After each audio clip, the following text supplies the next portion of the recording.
Hello, my name is Kyle Wilson. Welcome back to the Sports Business Classroom. Sound Off. I'm here with Aiken Nath and Alexis Cohen. Guys, you know we're here today.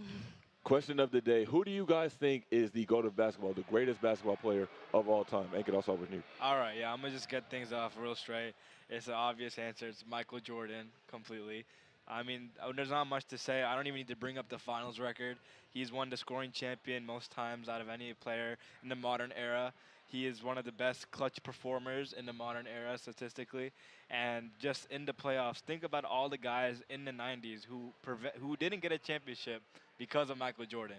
A long list of names on that. I don't even need to go over. There's a long list of teams and names that haven't gotten team success because of the Chicago Bulls and their dynasty over the '90s. And so, obviously LeBron James is a great answer. I don't think there's like a particularly objective right answer, but for me, I'd go Michael Jordan because of his accomplishments, his dominance on the game, and because he really just was a legend.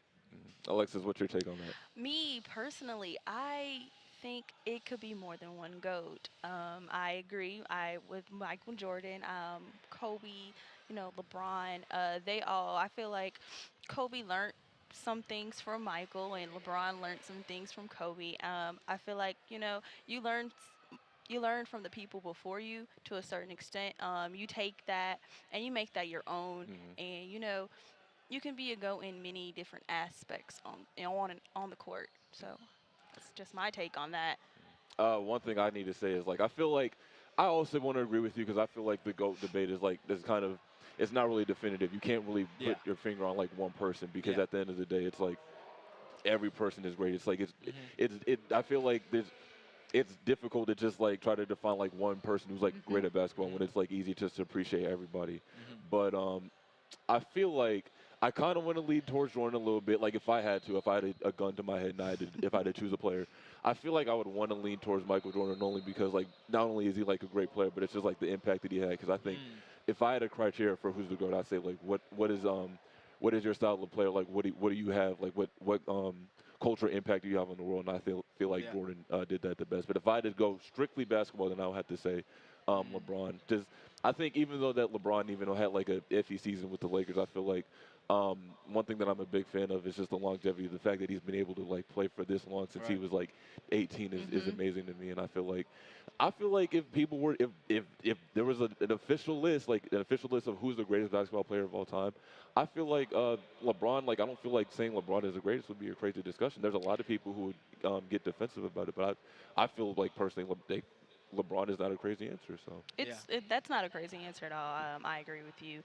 Um, you said Michael Jordan had the biggest impact on uh, just people in general. Hmm. I feel like Kobe also had an impact on people in Hmm. general. I mean, on and off the court as well. Kobe has been, fighting so hard for just like, equal opportunity for women. So I feel like you know, Yeah. I feel like it could be Yeah. Kobe I as mean, well. see, look, the greatest thing about all these guys is that all the best of the game have given back to the community, to the world in such an amazing way. I mean, think about the amount of people that Michael Jordan, Kobe Bryant, LeBron James, how many people's lives they've changed Exactly. just by maybe distracting them from what's going on in their life through Mhm. basketball. So there's something to be said about all those things. One thing I just wanted to hit on what you said, Kai, one thing that I think it's unfair to this conversation is that you can make an argument that they play completely different sports, Hmm. because it's not for example, you wouldn't compare someone directly from basketball to soccer, right? Because they're two Right. different sports. Exactly. Mhm. But you can make an argument that basketball back in the '90s, the 3-point line. Think about how many threes they're shooting back then and how many they're shooting right now. It's a Mhm. completely different style of game. The rules were different. The way the league was structured was different. There was a lot less player movement. And so, because of all that, I think what's more fair to say, and if you want to go into the comparison game, you can, but you should compare players against their own generation. So instead of comparing LeBron to Michael, you can probably I mean LeBron has transgressed so many different eras, so it's kind of hard. That He's is kind of like very an true. outlier, right? But you can compare you know Hakeem Olajuwon, Michael Jordan. They kind of played in the same time frame. They were drafted in the same year. Or like Tim Duncan, Kobe Bryant. They kind of were like in the same, they overlapped in the same generation. So I think that debate's a lot more interesting because it creates a more balanced comparison. What do y'all think about that? Well, first I wanted to talk about piggyback of what Alexis said because she was talking about like how Kobe should also be in that conversation as well. I think one thing I noticed is that like how much of inspiration that Kobe was to a lot of young players because to like the stars that you see now, guys like Jason Tatum, guys like Devin Booker, Luka Doncic, and so on and so forth. To a lot of to the young players that we see now, Kobe Bryant was like their Michael Jordan idol, in a sense. So I feel like that's also like why Kobe should be in the discussion as well. But that's what I also wanted to point on that because I feel like people are comparing. Like I see people saying like comparing Michael Jordan to Steph Curry, but it's like you can't really put a finger on that because it's like at the end of the day, everything was like structured differently. Like the game has changed. Even like from I want to say like the 60s, like people want to compare like Wilt Chamberlain to like or Bill Russell to like I don't know. Tim Duncan or anybody, so it's like I feel like it's hard to put a finger. They on didn't even have a three-point line. Exactly. Yeah, it's like a completely different sport, and like that's a great point. I think it's like it's an unfair conversation to have, and like when you even ask like Michael Jordan what he even thinks about it, he says like I never got a chance to play against Jerry West. I never got a chance to play against Magic Johnson like in his prime. Well, he kind of did, but not as much as like in his prime when he was like really dominating the game.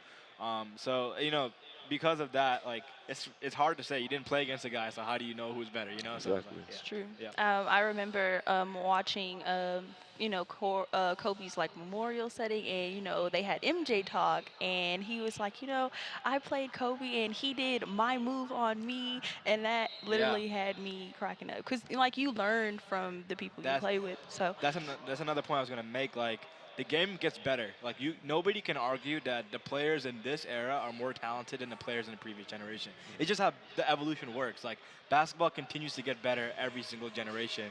So like it's kind of unfair to say like, oh, LeBron was better than Jordan at three-pointers, and so therefore he's a better shooter. Like, okay, but Jordan never grew up in a period where three-pointers were so emphasized. So like I think like if you were gonna make a list of like the top 10 players of all time, in my opinion, they all would be this year because the guys this year are like the most talented. Like nobody's been like Luka ever. Nobody's been like Giannis ever. Like these guys are historically like on another planet.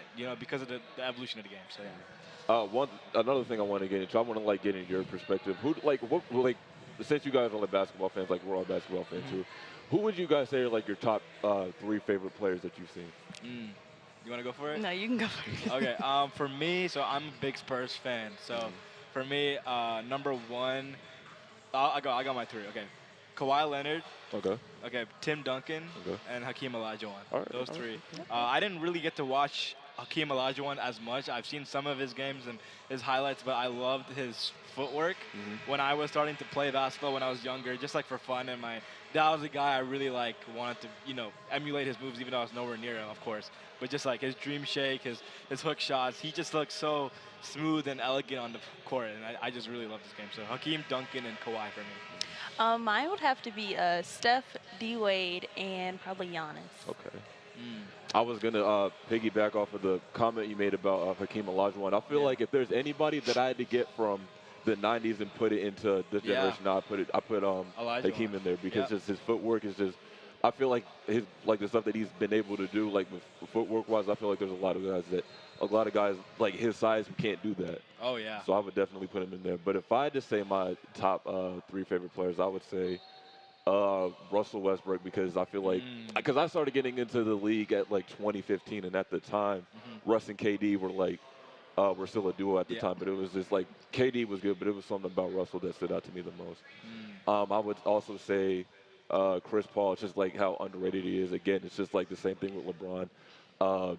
The longevity that he's had and how he's able to make teams better. Like I understand that he hasn't had like that much success. Like I know a lot of people like to get on him. Man, he has, in my opinion. He's gotten a lot of success. I would say so, but it's like people only get on his head about it, just like team accomplishments. Just like the minor setbacks that he's had, like this year, like falling to the Mavericks, and then even before, like making his first Finals appearance, but still like falling to Giannis. And it's like at the end of the day, like Chris Paul is aging. Like we know that Chris Paul is like getting older, and that's fine. But I feel like Chris Paul should definitely be like a conversation for like one of the best point guards to ever do it. Mm. And then if I also had to say my last player, I would probably say Kobe Bryant. Mm. Just I feel like what stood out to me the most about Kobe is the fact that how he's been able to like use his mindset to basketball and like apply that to everyday life. And I feel like I've tried to apply that Yeah. like every day, like since I started watching him play. I